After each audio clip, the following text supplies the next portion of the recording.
एक बार की बात है, पहाड़ियों और हरे भरे जंगलों के बीच बसे एक छोटे से गांव में मास्टर काइतो नाम का एक बुद्धिमान बूढ़ा भिक्षु रहता था।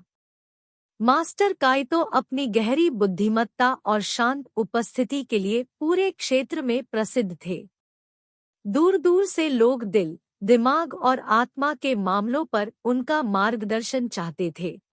कृपया पूरा वीडियो देखें और हमारे चैनल को सब्सक्राइब करना न भूलें। शरद ऋतु की एक सुबह हिरोशी नाम का एक जिज्ञासु युवा ग्रामीण उस मठ के पास पहुंचा जहां मास्टर काइतो रहते थे। हिरोशी ने भिक्षु की बुद्धिमत्ता की कहानियां सुनी थी और ज़ेन ध्यान की कला सीखने की कोशिश की थी। आंतरिक शांति पाने की संभावना से प्रेरित होकर हिरोशी ने विनम्रतापूर्वक मास्टर काइतो का शिष्य बनने का अनुरोध किया। बुद्धिमान साधु ने आंखों में चमक के साथ हिरोशी का मठ में स्वागत किया। मास्टर काइतो ने बताया कि सच्ची समझ और आंतरिक शांति का मार्ग ज़ेन ध्यान के अभ्यास से शुरू होता है। उन्होंने साझा किया कि यह यात्रा बाहरी दुनिया से भागने के बारे में नहीं थी, बल्कि हर व्यक्ति के भीतर मौजूद शांत केंद्र की खोज के लिए अपने भीतर गहराई से उतरने के बारे में थी। मास्टर काइतो हिरोशी को मठ के पीछे एक शांत बगीचे में ले गए, जहां एक छोटा तालाब शरद ऋतु के पत्तों के बदलते रंगों को प्रतिबिंबित करता था। यहाँ इस पवित्र स्थान में आप अपनी यात्रा शुरू करेंगे, मास्टर काइतो ने एक साधारण लकड़ी की बेंच की ओर इशारा करते हुए कहा। बूढ़े भिक्षु ने हिरोशी को आराम से बैठने का निर्देश दिया। उसकी पीठ सीधी थी और हाथ धीरे से उसकी गोद में थे। उन्होंने उसे अपनी आंखें बंद करने और अपनी सांसों की लय पर ध्यान केंद्रित करने के लिए निर्देशित किया। मास्टर कैटो ने फुसफुसाते हुए कहा, अपनी सांसों की शांति में आप आंतरिक शांति का प्रवेश द्वार पाएंगे। जैसे ही हिरोशी ने अपनी आंखें बंद की और अपनी सांसों के सूक्ष्म नृत्य में लीन हो गया, उसे अपने दिमाग में विचारों और व्याकुलताओं का बवंडर दौड़ता हुआ महसूस हुआ। जितना अधिक उसने अपने विचारों को शांत करने की कोशिश की, शांति उतनी ही अधिक मायावी होती गई। हताशा घर कर गई और उसने मास्टर काइतो की दयालु दृष्टि को पाकर अपनी आंखें खोली। बुद्धिमान साधु हिरोशी के संघर्ष को स्वीकार करते हुए मुस्कुराया। मन एक अशांत नदी की तरह है, मेरे प्रिय शिष्य। शांति पाने के लिए आपको बिना आसक्ति के निरीक्षण करना सीखना होगा। विचारों को तालाब की सतह पर तैरते पत्तों की तरह आने और जाने दे। इसके बाद मास्टर काइतो ने हिरोशी के साथ एक गहन सीख साझा की। उन्होंने बताया कि ज़ेन ध्यान का सार विचारों को बलपूर्वक दबाने में नहीं बल्कि जागरूकता और स्वीकृति पैदा करने में है। हिरोशी ने बिना किसी निर्णय के अपने विचारों का निरीक्षण करना सीखा, जिससे वे उसकी चेतना के विशाल आकाश में बादलों की तरह उड़ गए। दिन सप्ताहों में और सप्ताह महीनों में बदल गए। हिरोशी ने मास्टर काइतो के मार्गदर्शन में ज़ेन ध्यान के अभ्यास के लिए खुद को समर्पित करना जारी रखा। समय के साथ उसके मन के भीतर का तूफान कम होने लगा, जिससे उसके भीतर का साफ और शांत जल प्रकट होने लगा। एक दिन जब हिरोशी तालाब के किनारे बैठा था, तो उसे गहरी शांति का अनुभव हुआ। सरसराती पत्तियां, हल्की हवा और उसके अपने दिल की लयबद्ध धड़कन अस्तित्व की सिम्फनी में सामंजस्य बिठाती हुई प्रतीत होती थी। मास्टर काइतो ने दूर से देखते हुए सहमति में सिर हिलाया। हिरोशी ने वर्तमान क्षण की गहन सुंदरता की खोज की थी। स्पष्टता के उस क्षण में हिरोशी को समझ आया कि सच्चा ध्यान गद्दी या शांत बगीचे तक ही सीमित नहीं था। यह अस्तित्व का एक तरीका था, जीवन के हर पहलू में निरंतर जागरूकता और उपस्थिति।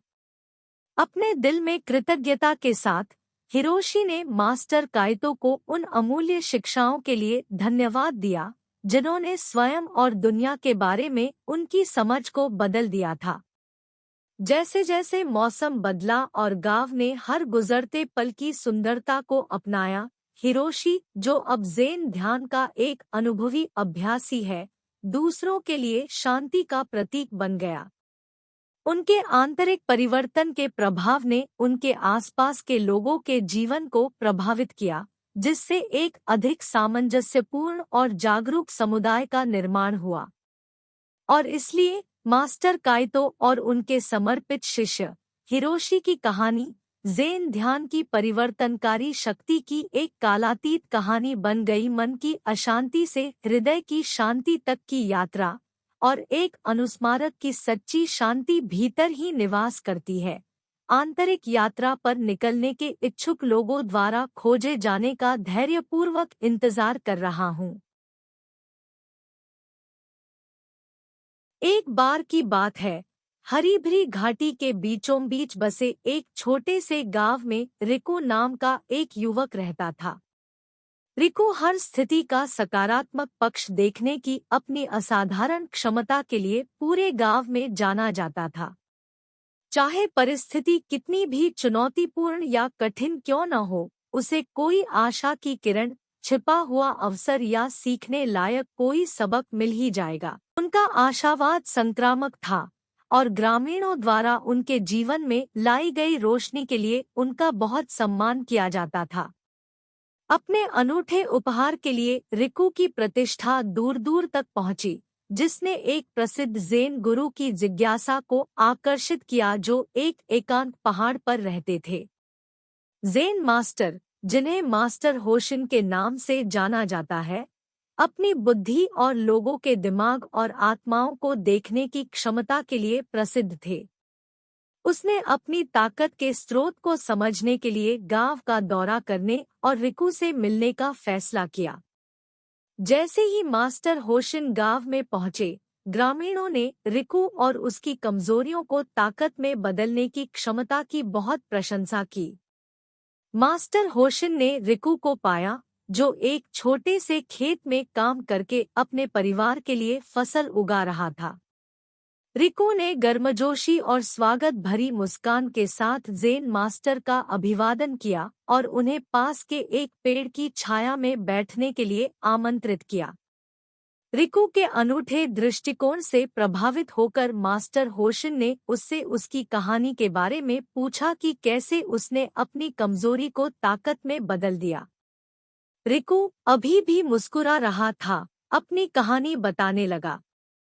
कई साल पहले मैं उतना आशावादी नहीं था जैसा आप आज देखते हैं।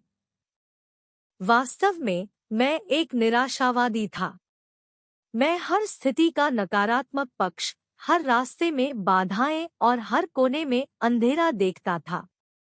मेरे दोस्त, परिवार और यहाँ तक कि मेरा हृदय भी मेरी निरंतर नकारात्मकता से पीड़ित हुआ। मास्टर होशिन ने ध्यान से सुनते हुए सिर हिलाया। रिको ने आगे कहा, एक दिन मेरे पिता गंभीर रूप से बीमार हो गए और हमारे पास डॉक्टर से इलाज कराने के लिए पैसे नहीं थे। मैं तबाह हो गया था और मेरी निराशा चरम पर थी। मुझे अपनी दुर्दशा से बाहर निकलने का कोई रास्ता नहीं दिख रहा था। तभी मुझे पता चला कि हमारे गांव से गुजर रहे एक बूढ़े साधु से मुलाकात हुई। उन्होंने मेरी परेशानी देखी और मेरे पास आए। रिको की आंखें उस स्मृति से चमक उठीं जब उन्होंने साझा किया। बूढ़े ऋषि ने गर्मजोशी भरी मुस्कान के साथ मुझसे कहा, युवक, तुम्हारा निराशावाद तुम्हारी सबसे बड़ी कमजोरी है, लेकिन इसके भीतर तुम्हारी सबसे बड़ी ताकत का बीज छिपा है। तुम्हारा निराशावादी स्वभाव तुम्हें बनाता है समस्याएं उत्पन्न होने से पहले ही उनका अनुमान लगा ले, और यदि आप इसका बुद्धिमानी से उपयोग करना सीख ले तो यह एक मूल्यवान कौशल हो सकता है। मास्टर होशिन ऋषि की बुद्धिमत्ता से प्रभावित हुए और सहमति में सिर हिलाया। रिको ने आगे कहा, ऋषि ने मुझे अपने निराशावादी स्वभाव को अपनाने के साथ साथ इसे सकारात्मक दृष्टिकोण के साथ संतुलित करना सिखाया। उन्होंने कहा, जब भी आप कोई समस्या देखें तो समाधान भी खोजें। जब भी आपको कोई बाधा दिखे तो उसके आसपास रास्ता तलाशें। आपका निराशावाद आपको चुनौतियों का अनुमान लगाने और उनके लिए तैयारी करने में मार्गदर्शन कर सकता है, जिससे आप लचीला और साधन संपन्न बन जाएंगे।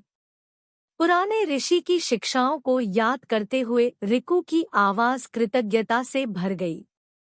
उस दिन से मैंने अपनी कमजोरी को ताकत में बदलना शुरू कर दिया। मैंने समस्याओं को देखने की अपनी प्रवृत्ति को नहीं छोड़ा, इसके बजाय मैंने समाधान खोजने की आदत विकसित की। मैंने कठिनाइयों की अपनी प्रत्याशा का उपयोग उनके लिए पहले से तैयारी करने में किया, और ऐसा करने से मैं अपने परिवार और अपने समुदाय के लिए ताकत और समर्थन का स्रोत बन गया। मास्टर होशिन मुस्कुराए और सिर हिलाया। रिकू, तुमने वास्तव में अपनी कमजोरी को ताकत में बदल दिया है। हर चुनौती में क्षमता देखने और सर्वश्रेष्ठ की उम्मीद करते हुए सबसे बुरे के लिए तैयार होने की आपकी क्षमता आपके आसपास के लोगों के लिए एक उपहार है। आप हम सभी के लिए एक प्रेरणा है। रिकू ने नम्रता से सिर झुका लिया। मैं पुराने ऋषि के ज्ञान और सीखने और बढ़ने के अवसर के लिए आभारी हूँ। यह एक निरंतर यात्रा है, लेकिन इसने मेरे जीवन को और अधिक सार्थक बना दिया है, और मैं अपना दृष्टिकोण दूसरों के साथ साझा करने में खुश हूँ। मास्टर होशिन और रिकू ने बाकी दिन बातचीत में बिताया और ज़ेन मास्टर ने उस युवक की बुद्धिमत्ता की प्रशंसा से भरे दिल के साथ गाँव छोड़ दिया।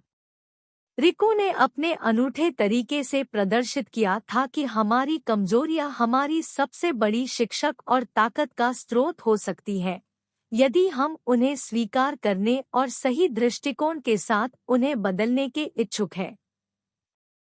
उनकी कहानी घाटी में एक किंवदंती बन गई, जिसने आने वाली पीढ़ियों को अपनी कमजोरियों के भीतर ताकत खोजने के लिए प्रेरित किया।